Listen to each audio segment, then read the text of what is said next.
the president is at the 74th United Nations outing, and one of the key things, apart from so many, he touched on many things: security, development, poverty,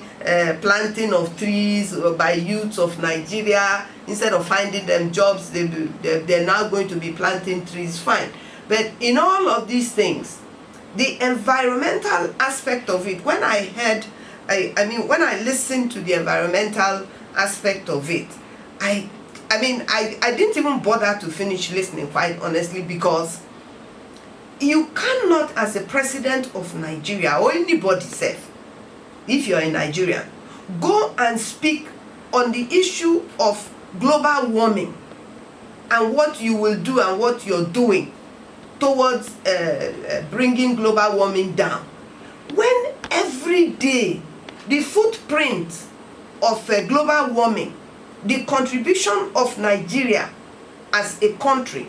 by allowing gas flaring between the federal government and the oil companies, by allowing gas flaring alone, I'm not even talking about the environmental devastation of over 50 years and the environmental devastation that that the armed personnel of different arms, civil defense, JTF and all of this, they are contributing to the environmental devastation along with the people who are doing fire crudely,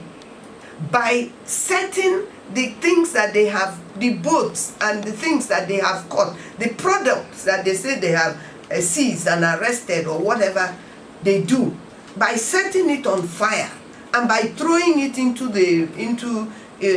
creeks, into the river. You're further devastating this very environment that our president is saying, telling the world what his government is doing and not doing about the environment. Having lived through the devastation of the Niger Delta environment from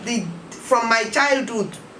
from when Shell and all these people started devastating our land and our waters and our rivers and starving us in the process, because it is our food, it is the source of our food and our air and our life and our lives. By allowing this to go on,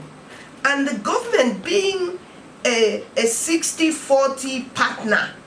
is actually very culpable in the fact that our environment is devastated to this level that it is devastated. So for the very culprit, that is the federal government, to go to an international forum like the United Nations and to speak on what it is doing to join the rest of the world